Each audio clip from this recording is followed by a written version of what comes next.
Good evening, my name is Sylvia Zulu. Thank you so much for joining us. This is the main news on Camnet TV. Here are the headlines. NRFA denies toll fee hike claims.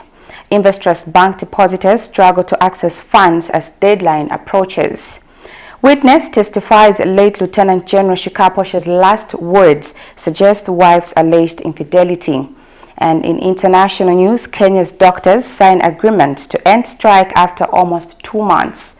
In sports news, the torch relay for the 2024 Paris Olympics has commenced. Do join me with the details shortly after this break. Enjoy the benefits of an instant loan with us ranging from 1,000 kwacha to 750,000 kwacha paid express once collateral is viewed, valued and verified. Call us on 0763 595 359 or 0779 432 993. Classified Financial Express, here as your financial friend.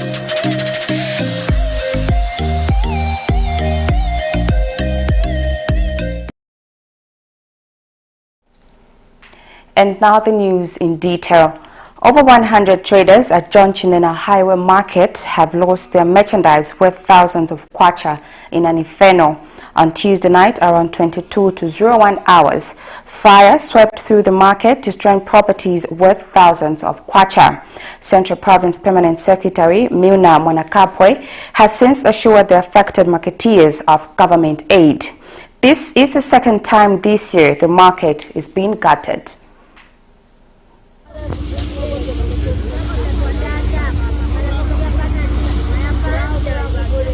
Makeshift shops at John Chinena Highway Market on Tuesday night got gutted. This is the second time in a space of 4 months this market is being gutted this year. However, the cause of this fire is not yet known, but representing our colleagues, Rod and Jovu, a marketeer at the same market, says they suspect the ex-husband to one of their colleagues to be the one behind this incident. Munaziba bwanji kutini baja bamuna bawo bamene bashoka baja abantu banayambana bavutana vikwati vinasira enzo nkala pa mukazi banamupisha pa mukazi anaenda so aenda chechi yende so akafika kuja chitamonga ni kupesha mukazi akafika ni kuyora katundu ya mukazi akafika ni kuyora katundu ya mukazi ni kuyora katundu ya manebazi so that's why itikamba kutini wamene chifukandi wamena kuta kwa. And Central Province Permanent Secretary Miuna Mwanakampwe, Chibombo District Commissioner Lloyd Kayeka and Chibombo Council Chairperson Newton Nyeleti visited the scene. But the other issue that we must not massage is the reality that we are using substandard shelter, grass shelters to trade from when we have permanent shelters that have been built. So I just want to mention to you that the President, in factoring in your concerns, as the main road now will be worked on, we will do what is known as a lay-by, a proper lay-by, so that even when we extend these shops, people will be able to lay by on either sides and be able to buy. Petronella Msangulule, Camnet News at John Chinena Highway Market in Chibombo District. The National Road Fund Agency, NRFA, has dispelled claims of impending toll fee hikes. And NFRA Public Relations Manager Alphonsius Hamachila says there are no such plans to raise toll fees, stressing that such claims are unfounded. Meanwhile, some motorists have urged the government to ease the country's current crisis and avoid raising prices for goods and services any further. Following social media rumors on various platforms over the alleged increase of toll gate fees by the National Road Fund Agency, NRFA, NRFA has dismissed the claims that it has hiked toll fees and urged members of the public to always seek for verified information. In an interview, Agency Public Relations Manager Alphonsius Hamachila says NRFA has no intention of increasing the fees, as the odd fees, which are 20 kwacha small vehicles, 40 kwacha small buses, 50 kwacha for big buses and small vans, 150 kwacha for trucks, and 500 kwacha for all abnormal vehicles, are still effective. The National Road Fund Agency operates all toll facilities in this country. We do collect tolls from 38 toll collection points, and this consists of 27 inland toll gates and 11 ports of entry across the country. We've been collecting these tolls based on a fixed toll tariff structure, which we've maintained for a long time now. I wish to take this opportunity to dispel social media insinuations suggesting that the toll fees have been increased. I'm urging members of the public to dismiss these insinuations with the utmost contempt. Neither NRFA nor the Ministry of Finance has made any suggestion or recommendation to increase toll fees. As I speak, we are using the same old toll tariff structure. There are no plans now or in the future, immediate plans to revise these tolls. Meanwhile, commenting on the issue, motorists have advised government to consult the citizens and desist from increasing the price of goods and services as the cost of living is currently high. It's a very big no and a very big shame that everything will be increased without even sitting down and communicating to car owners, communicating to the Ministry of Transport and Logistics. I don't really know. I have fear that the next elections are going to be something else, because we are living in fear, we are living in poverty. We can't speak out what we are supposed to speak out. If something is unfair, it's like we can't speak out. When you speak out, it becomes an issue. But can somebody come out for us and justify? Because ubunganga bwadula, transport ngayadula, everything is going too high. While others have questioned if the government have the best interests of Zambians at heart, as everything is seemingly increasing. Muchifundo vantu va Zambia kuti vapemeko because avapanikiza maningi. Tikavikonka ni vambiri vene vaikiriwa, malaiti haikiriwa, manzi haikiriwa, matoketi vaikiriwa, then manje petro vaikiriwa. Manje muntu wa Zambia azapemera kuti. Cherish Sibote for Camnet News, Lusaka. The Clean Cities Initiative, in collaboration with relevant authorities, has successfully negotiated to have the Skanza Police Camp sewer system worked on. In an interview, Clean Cities Chief Executive Officer Watts Mwila disclosed that after a month of discussions with the Lusaka Water and Storage Company and the Lusaka City Council, assessments have been conducted and work is now in progress. Mr. Mwila emphasized the importance of working closely with the Zambia Police to restore cleanliness and order to the area. He noted that sewage has been leaking into the drainage system from homes for nearly 2 years.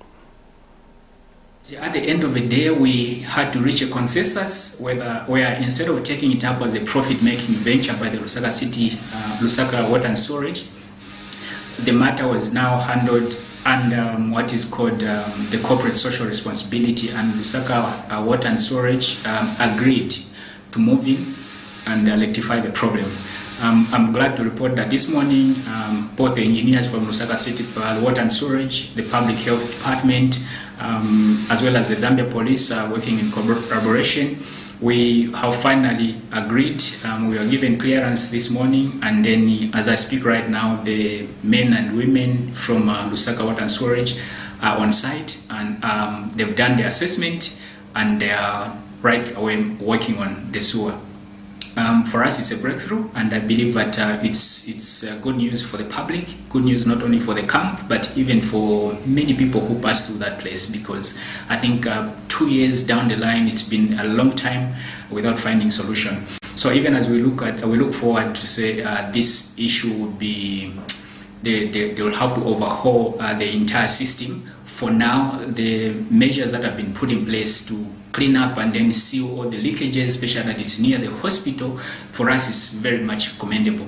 We thank the Lusaka City Council, the Lusaka Water and Storage Company, but equally the cooperation from the Zambia Police. So us as Lusaka, as Clean Cities Initiative, we believe that going forward this will be a positive move, and through coordination and through collaboration, I think we can achieve a lot.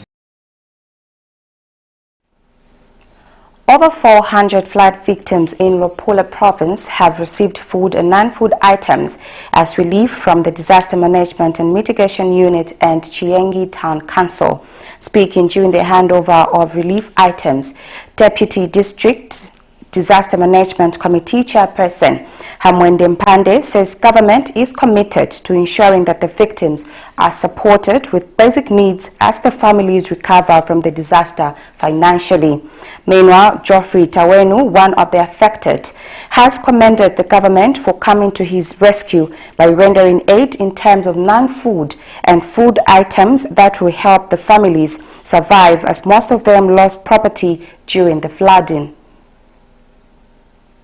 Government through Chiengi Town Council and Disaster Management and Mitigation Unit in Luapula Province has distributed food and non-food items to flood victims in the district. Over 400 households lost their homes and property following the heavy rainfall which affected 3 villages. Deputy District Disaster Management Committee Chairperson Hamwende Mpande says the council is working with DMMU and Red Cross to ensure that flood victims are well looked after and assisted with aid during this period until they stabilize. From government point of view, the local authority working hand in hand with DMMU and the Red Cross, because Red Cross is on the ground to provide the basic facilities for them. That's where they can be doing some small-scale farming activities. They will still get back to the plains. That is the history of that community. Meanwhile, Geoffrey Tawenu, one of the affected victims, says after the flood swept and destroyed his home, he struggled to find a place where his family would sleep and survive from, as everything he had was lost, including his bed, beddings, and electronic items. Mr. Tawenu says he is lucky that he did not lose any of his family members during the tragedy.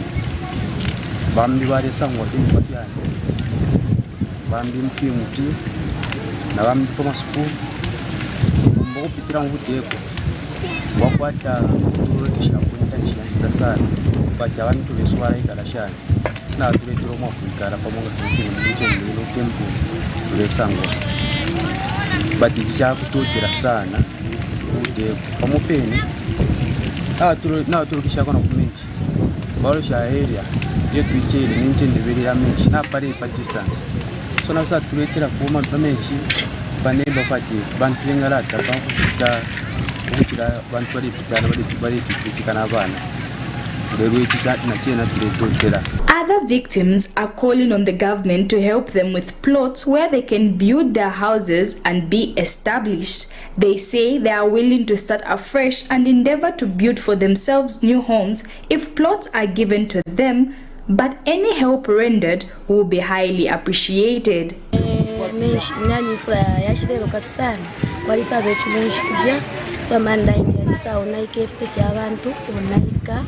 N'abana twalisa kufyapo n'abana banono afika kufwa nimbo tutulero mabwa fundisho fiteko cause nangwa tuletega ya matensi midaje tayijibweni kulifo bakweta bakalamba tatu baba fyashi bitabalirala kuno mulando wa midaje matensi lokukaba ndashini so twasanda tsukute kutwa tubera kufyo bufe tutu benga twafa abashimira sino tutulero mbako nama toilet kubye basatu kubirirako and then maploti ngabatu pe shuto ko benga twafwa nangwa bentu itamina kwa mabit so basatu afuko nangwentu mara tafira fine toko bati twa kwato mwa kwikala kuno kuno bantu kwena imika ya tukwa ikale kuno mulano atukwata abana abana.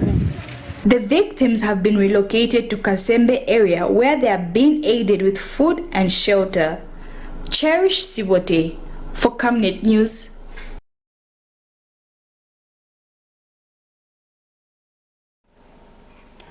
Despite the commencement of the process 2 weeks ago, numerous depositors of INVESTRUST Bank are still facing delay in accessing their funds.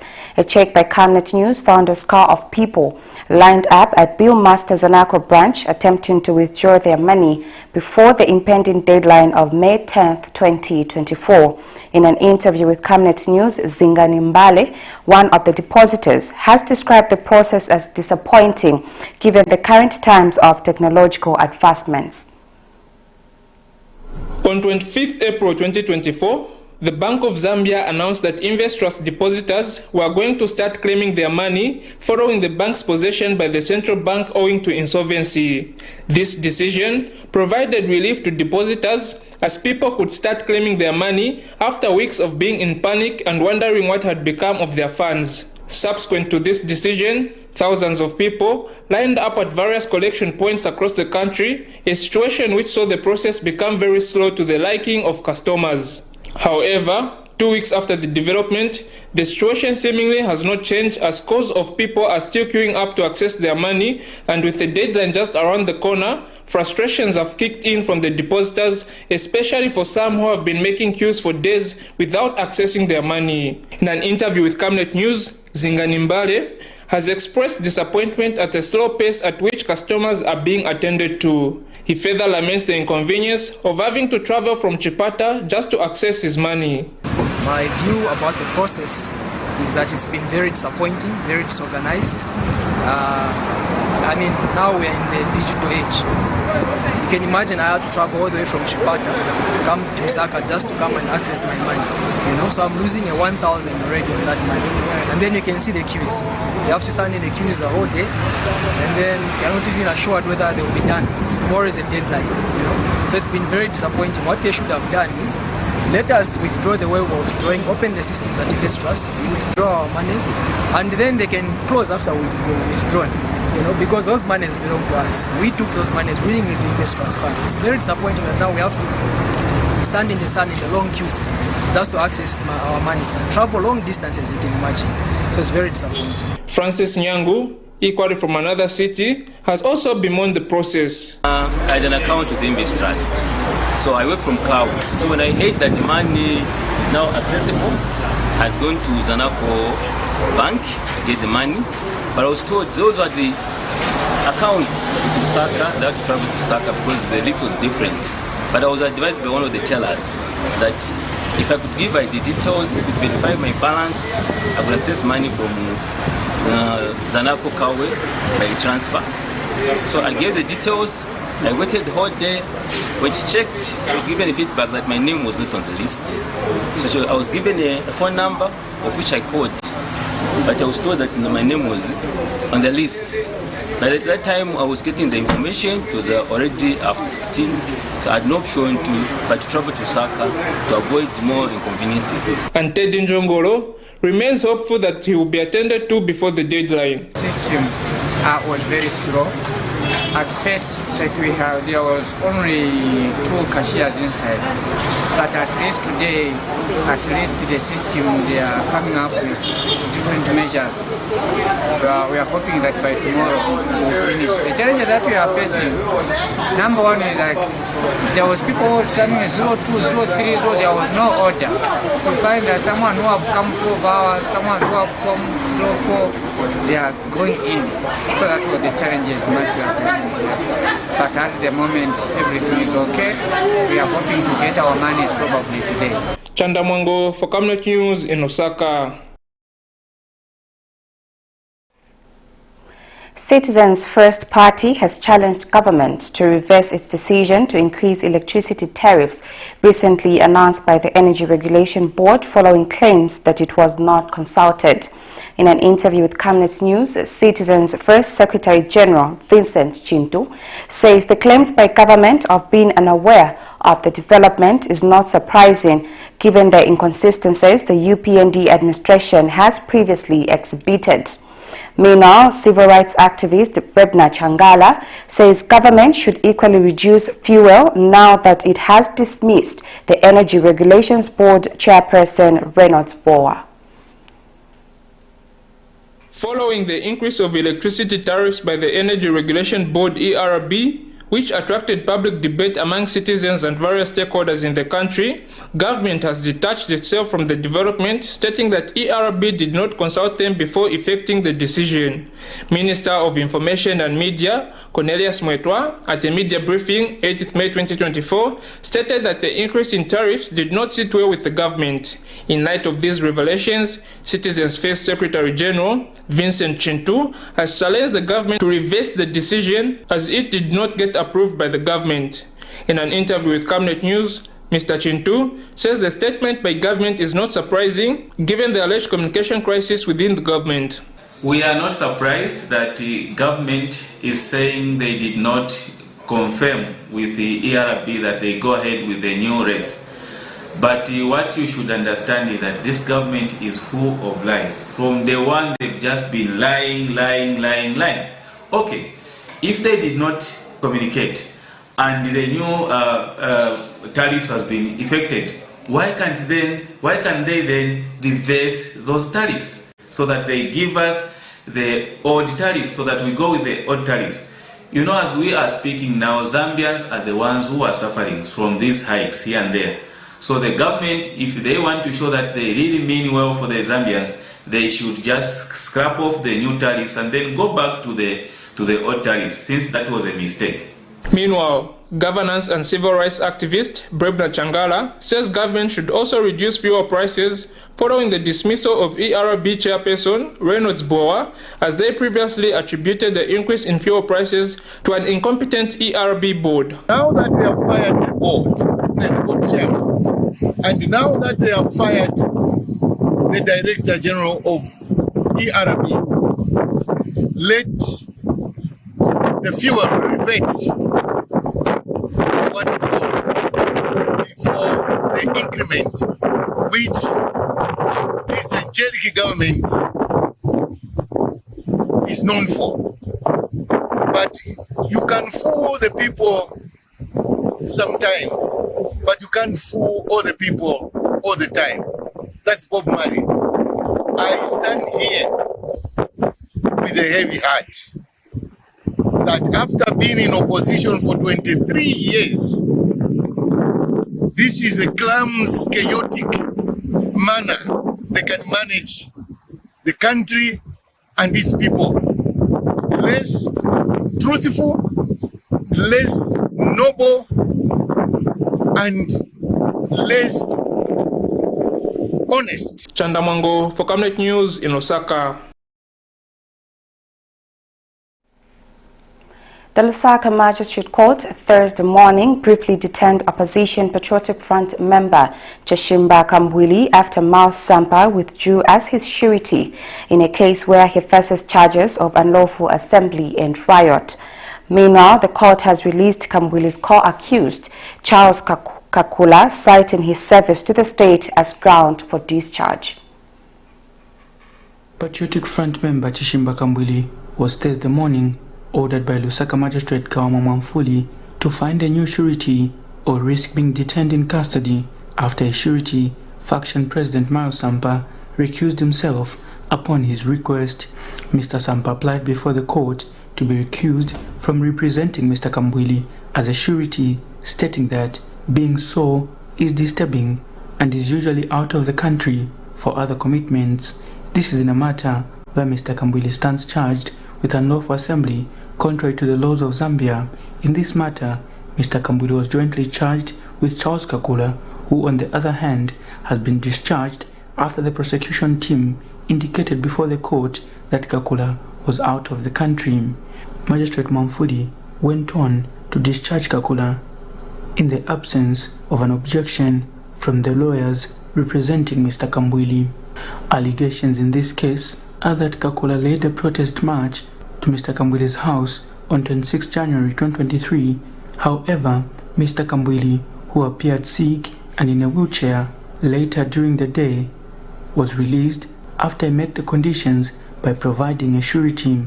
The court also ordered Mr. Kambwili to appear before the court after 28 days. It is alleged in count 1 that Kambwili on January 26, 2023 in Lusaka, jointly and whilst acting together with others unknown, unlawfully assembled with intent to commit an offence or breach of peace. This matter has since been adjourned to a later date for commencement of trial, where Mr. Kambwili is expected to be tried solo. Nelson Zulu for Camnet News, Lusaka. Daughter to late Lieutenant General Ronnie SHIKAPWASHA has testified before the Lusaka High Court, revealing her father's last words. Vanessa SHIKAPWASHA, 38, told court that after her late father was allegedly shot, he requested to be taken to the hospital, expressing concern over his wife's alleged infidelity, suggesting it as a possible cause of his condition. In this matter, Jen Lusengo, 73, is facing 1 count of murder, a charge she denies. As questions continue to linger on how late former Lieutenant General Ron SHIKAPWASHA was allegedly murdered, trial commenced Thursday before Lusaka High Court Judge Concepta Zulu, daughter to late Lieutenant General Ron SHIKAPWASHA Vanessa, explained the ordeal of 14th January 2024 before the court. Vanessa SHIKAPWASHA, 38, recounted how the shooting took place at their Ibex Hill residence after knocking off from church in which her father preached. She says while in the kitchen, her mother Jen Lusengo started a conversation and the accused only said, "Your dad," and the daughter asked if they were arguing again concerning her issues of infidelity, food poisoning, and their fights. Now accused responded that it is not just that. The daughter then advised her mother to travel overseas for 2 months for a breather, but the accused refused, indicating that it would not solve the problem, and said the solution is for late SHIKAPWASHA to be re-employed by the government, and disclosed that the main cause of late SHIKAPWASHA's behavior towards her was because he was broke. Vanessa alleges that after the conversation, she proceeded to prepare food around 16:30 hours. While still in the kitchen, she heard sounds like a tire burst. Because she did not hear any screaming or shouting, she ignored the sound, but while doing so, she heard the alarm door on one of the 2 doors leading to the master bedroom go off and on for 5 times before the accused shouted out something in the passage. She alleges that the accused ran toward her direction while holding the gun in her left hand, and she asked her what was going on. The accused responded that late Ron SHIKAPWASHA had been shot. Vanessa rushed to the bedroom and found her father wearing a white t-shirt and saw a hole on the left side of the abdomen with some smoke still coming out, and at the same time the accused had gone to hide the gun in the washroom. She told the court that while Ron SHIKAPWASHA was lying down drowning in pain, he requested to be taken to the hospital, expressing concern over his wife's alleged infidelity, suggesting it is a possible cause of his condition. She explained that late SHIKAPWASHA used lenje wabona Jenny wanchaya abuhule wago, meaning, "See Jen, you have killed me because of your infidelity." Vanessa told the court that before they went to Minnesota Military Hospital, she called her aunt, Priska Daka, to pray for them, but she noticed her mother removing some paper from a diary and placing it on the foot of the bed. After she opened the paper, there was a heading, Bill of Divorcement, accompanied by a Bible verse, Deuteronomy 24, verse 1. When the late SHIKAPWASHA was taken to the hospital, the surgeon indicated that his condition was 50-50 because there were still some pellets in his abdomen. The witness also identified the gun that was allegedly used and the papers which were chucked out of the diary by Jen Lusengo. In this matter, Jen Lusengo, 73, wife to the late Ronald SHIKAPWASHA, is alleged to have shot her husband at the Ibex residence on 13th January 2024 in Lusaka. Trial in this matter continues on Tuesday, 14th May 2024. Nelson Zulu for Camnet News, Lusaka.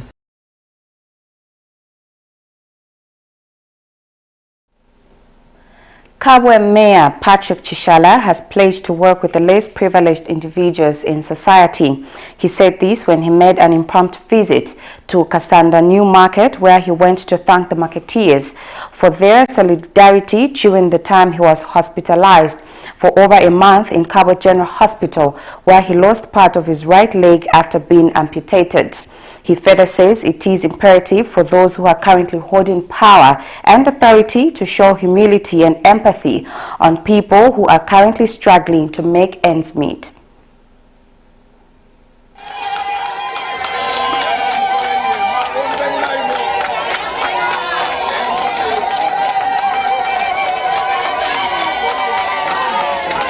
Joyous jubilation from marketeers at Kasanda New Market shortly after spotting Kabwe Mayor Patrick Shala. The mayor was in the market to express gratitude to the marketeers who stood with him when he was hospitalized for over a month in Kabwe Central Hospital. His word of gratitude centered on humility and gratitude, including empathy, regardless of one's academic achievements and background. He has pledged to continue uplifting and work with the less privileged individuals in society, such as the marketeers. Intungulushi yonse iyasalwa n'abantu ifwira yaishibwa okweba ati mailo pali umbi lero pali umbi na mailo paka ba umbi semera kekalira pachifuna inchito yakwameya yakumona abantu te yakuyisambasha wemwine iyo ifwira waishibwa okweba ati inchito yobe abantu tabafaya kukabira okwishiba efyo wawina amadigiri wakwata imyotoka wakwata abantu bafaya okwishiba efyo wabasakama. As if this was not enough, the mayor introduced to them a Kabwe-based hardcore journalist, Wilson Pondamali, amid jubilation from the marketeers. Position tutula potevyo tali kwa liwa prince lero kwa liwa chishala na mailo waka wapuba chishala waka wanani ndikuti paisa baba Pondamali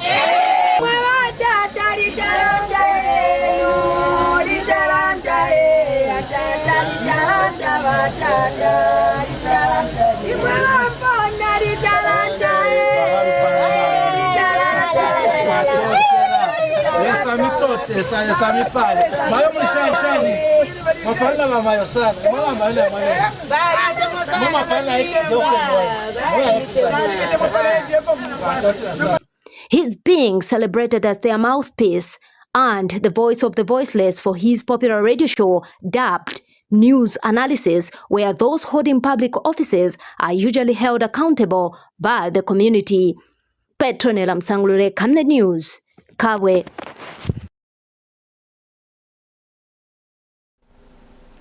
The Lusaka Magistrate Court has directed former Minister of Defense Geoffrey Mwamba to appear before court on 15th May 2024 to either revoke a bench warrant of arrest or not, which was issued to him Wednesday for missing a court session. When the matter came up for return of bench warrant before Magistrate Sanford Ngobola, the state confirmed that the accused is unwell and unable to make it for court. In this matter, Geoffrey Mwamba is facing 24 counts of failure to declare interest, money laundering, and being in possession of property suspected to be proceeds of crime.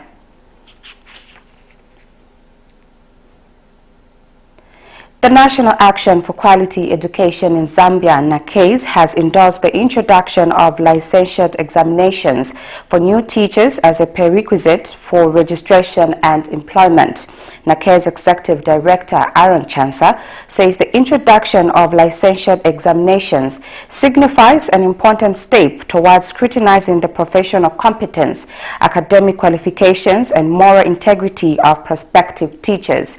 Dr. Chansa adds that the absence of rigorous screening mechanisms has allowed inadequately prepared teachers to interfere with learners, consequently jeopardizing the quality of education in our nation. We are happy that the Zambian cabinet has given support in principle to the introduction of licentiate exams for new teachers in Zambia. This is a very, very important development because we are tired of seeing people are not adequately trained, people are not adequately prepared professionally to interface with our learners, and with this development we are hopeful that these exams are going to seriously screen those that are supposed to be registered as teachers, those that are supposed to be employed as teachers, and this is the only way that we are going to ensure that only those that are professionally, ethically, and also academically suitable to be teachers to be employed. And as we prepare to have these exams, we want to strongly advise that the ministry, together with the Teaching Council of Zambia, must engage all educational stakeholders. We need a very, very thorough consultative process so that we don't have a framework that does not give us educational dividends for these exams. We want also to commend the Cabinet for this support. It shows that Zambia is willing to improve on the quality of teachers for quality education. We are very excited for this development. We now take a set of commercials. I will be back with the rest of the news after the break. Are you looking for a reliable and efficient courier company with international standards? Then let UBZ Courier, your trusted partner in swift and secure deliveries, be your ultimate choice. Whether it's a small package or a hefty consignment, UBZ Courier handles it all, locally and internationally. Our modern call center ensures personalized attention for every client. For seamless deliveries within Zambia and beyond, trust UBZ Courier. Call us now on +260 763 062 680 or visit us at plot number 15 Mwapona Road, Woodlands, Lusaka, Zambia. UBZ Courier, a world-class brand that can be trusted. Potatoes, the unsung heroes of flavor. From crispy chips to creamy mash, potatoes are the versatile superstars of your kitchen. Grown with love by our dedicated workforce drawn from around the community of Palavana. Savenda Farm's commitment is to see to it that we have potatoes that are grown right, healthy, big and tasty. For that quick fix or big celebration or that meal that brings family together, top chefs rely on the Savenda potato to create culinary masterpieces. And for others, it's that icebreaker to a delightful conversation. So, embrace the magic of Savenda potatoes. They're not just a side dish, they're the heart and soul of your kitchen. Savenda, save nations, develop Africa.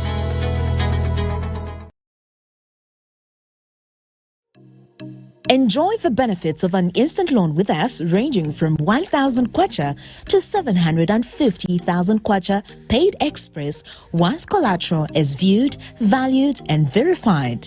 Call us on 0763 595 359 or 0779 432 993. Classified Financial Express, here as your financial friend.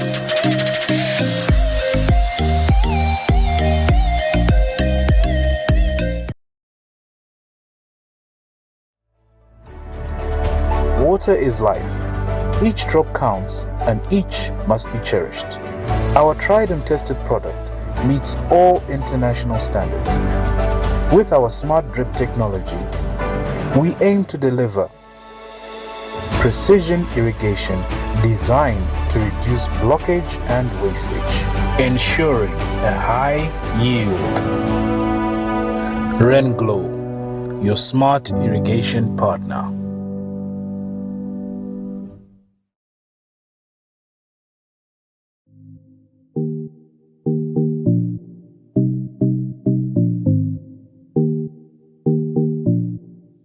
With this impending drought, it's time we look to alternatives of sustaining our crops.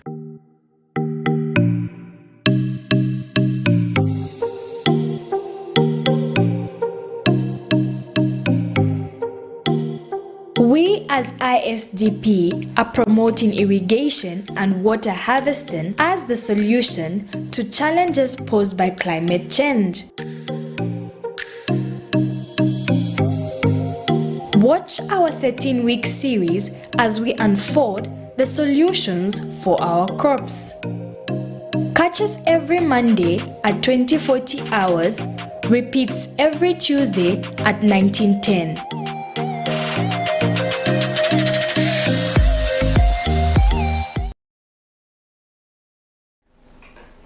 Thank you so much for staying with us. And now for the rest of the news. In international news, Kenya's public hospital doctors have agreed to resume work, calling off a nationwide strike, which lasted for close to 2 months. Dejvi Atela, the Union Secretary General, on May 8th, confirmed that doctors have decided to place their trust in the government to address the issues leading to the strike. These issues evolve around inadequate pay and working conditions. This development comes after a labor court in Kenya had on Tuesday, May 7th, given doctors and the government 48 hours to sign a return to work agreement, failure to which the matter would be determined by the court. Here's a roundup of international news. The Kenyan government and the doctors' union on Wednesday reached a deal to end a 56-day strike by medical workers. The agreement followed an ultimatum by the Labour Court urging the two parties to agree a return-to-work formula. The head of the union, which also includes pharmacists and dentists, signed the agreement on behalf of the medical workers, while the health minister represented the Kenyan government. But the union has not said when the doctors will report back to work. In mid-March, medical workers resorted to industrial action to demand comprehensive medical cover and the payment of salary arrears. They also demanded the immediate placement of more than 1,000 medical interns.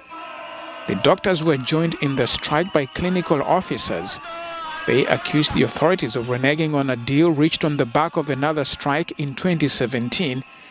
The agreement to return to work is a big relief to overstretched government hospitals, which are now dealing with a cholera outbreak. In the heart of Rafah, Gaza, a scene of displacement and desperation unfolds as tens of thousands of Palestinians grapple with the harsh realities of conflict. With homes reduced to rubble and border crossings seized by Israeli forces, families are compelled to flee carrying what little they can salvage. The closure of key border crossings, including Kerem Shalom and Rafah, has severely hampered humanitarian aid efforts.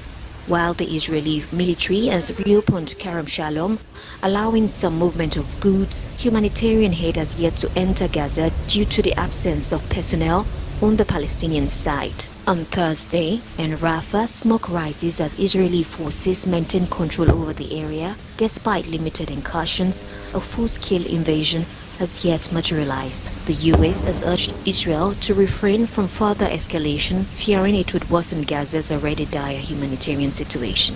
In George, South Africa, a building collapse has sparked urgent investigations and a massive rescue operation.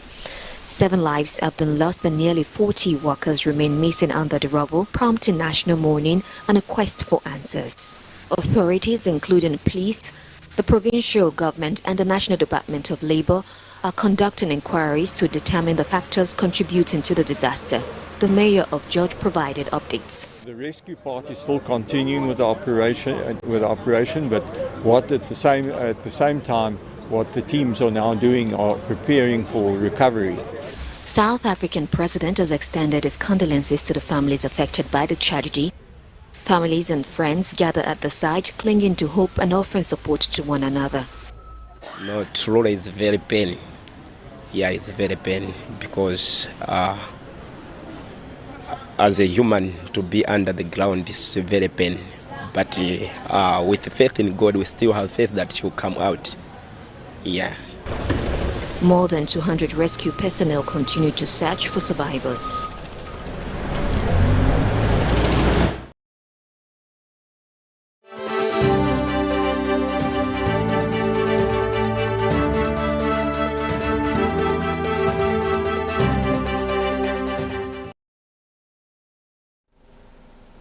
The Olympic torch has begun Thursday, May 9th, its 11 weeks journey across mainland and overseas France. Former footballer Bassel Boli carried the flame through the streets of the French southern port city of Marseille. Boli, who played with the Marseille team in the 1990s, launched the first relay from the Notre Dame de la Garde Basilica that overlooks Marseille and the Mediterranean. About 10,000 bearers will carry the torch, which will pass through more than 450 towns until the game's opening ceremony in Paris on July 26th. Thunderous applause for the Olympic torch. The torch began Thursday its 11-week journey across mainland and overseas France. Former footballer Basile Boli carried the flame through the streets of the French southern port city of Marseille. Boli, who played with the Marseille team in the 1990s, launched the first relay from the Notre Dame de la Garde Basilica that overlooks Marseille. About 10,000 bearers will carry the torch, which will pass through more than 450 towns until the game's opening ceremony in Paris on July 26. I'm very proud, because I see my city, Marseille, amazing. So I'm very happy to do that. On Wednesday, the city celebrated the flame's arrival with a great fanfare, with more than 230,000 people at the ceremony in the Old Port. The torch was lit in Greece last month before it was officially handed to France. That's it for our main news tonight. Here's a recap of the stories making headlines. NRFA denies toll fee hike claims. INVESTRUST Bank depositors struggle to access funds as deadline approaches. Witness testifies late Lieutenant General SHIKAPWASHA'S last words suggest wife's alleged infidelity. In international news, Kenya's doctors sign agreements to end strike after almost 2 months. And in sports news, the torch relay for the 2024 Paris Olympics has commenced. Our verse for the day is coming from the book of Proverbs 14, verse 23. All hard work brings a profit, but mere talk leads only to poverty. Thank you so much for watching. My name is Sylvia Zulu. Good night.